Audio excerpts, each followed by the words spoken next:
자, 오늘은 조금 어렵게 느껴질 수 있지만 우리 미래를 완전히 바꿔놓을 양자 컴퓨팅에 대해 알아보겠습니다. 이게 도대체 뭔지 그 핵심 원리를 아주 쉽고 간단하게 한번 파헤쳐보죠. 혹시 양자니, 중첩이니, 얽힘이니 하는 말들을 들으면 머리가 지끈거리셨나요? 괜찮습니다. 여러분만 그런 게 아니니까요. 근데 사실 이 핵심 개념들이 생각보다 되게 간단하고 직관적이에요. 자, 지금부터 저랑 같이 기초부터 하나씩 차근차근 벽돌 쌓듯이 한번 이해해 보자고요. 우선 모든 것의 시작이죠. 양자라는 단어 그 자체에 가장 중요한 힌트가 숨어 있거든요. 이걸 먼저 뜯어보겠습니다. 양자라는 말이 뭐 별게 아니고요. 그냥 어떤 양, 덩어리를 의미하는 거예요. 더 이상 쪼갤 수 없는 가장 작은 기본 단위, 딱 그 한 묶음을 말하는 거죠. 이 차이를 보면 느낌이 확 오실 거예요. 우리가 쓰는 조명 조광기는 빛을 스르르 하고 부드럽게 조절하잖아요. 이게 바로 우리가 경험하는 연속적인 고전 세계예요. 근데 양자 세계는 그게 아니라 딱 끊어지는 스위치 같은 거죠. 1단계, 2단계는 있는데 1.5단계 같은 건 아예 존재하지 않는 세상인 겁니다. 바로 이 모든 건 덩어리다라는 아이디어 덕분에 예전에 물리학자들이 도저히 풀지 못했던 수수께끼들이 풀리기 시작했어요. 그리고 곧 훨씬 더 이상하고 기묘한 발견으로 이어지게 됩니다. 바로 이런 문제들이었는데요. 이걸 해결하기 위해서 아인슈타인이 정말 대담한 생각을 내놓습니다.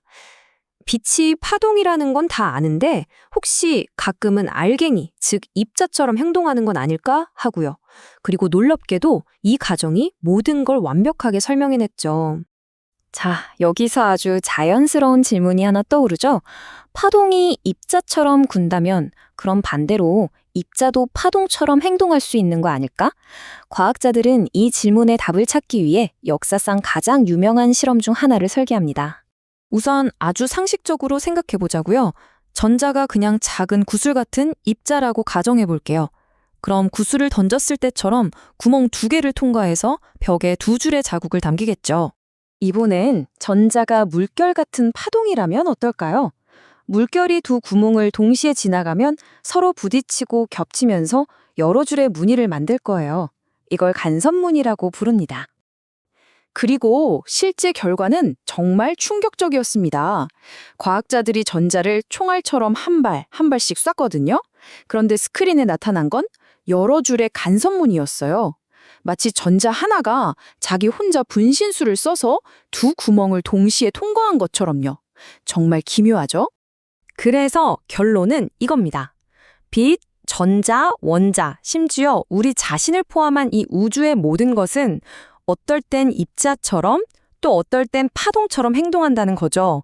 이게 바로 양자역학의 가장 근본적인 개념, 파동, 입자, 이중성입니다.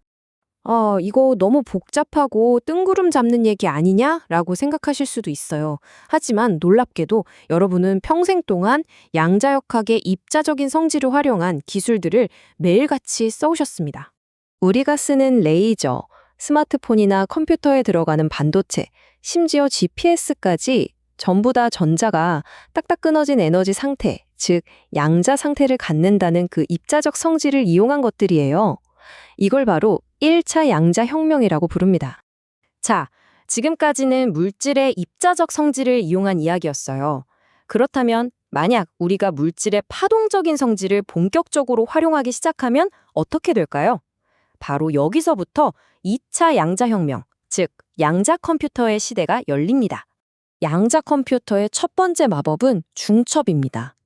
일반 컴퓨터는 0 아니면 1, 둘 중 하나잖아요. 근데 양자 컴퓨터의 기본 단위인 큐비트는 빙글빙글 돌아가는 동전처럼 0이면서 동시에 1인 상태로 존재할 수가 있어요.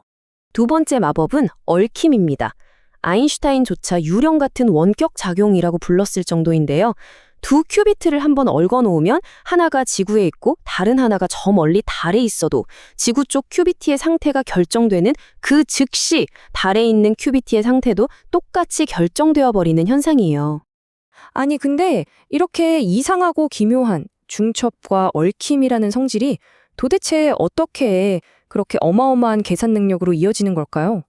바로 이 차이 때문입니다.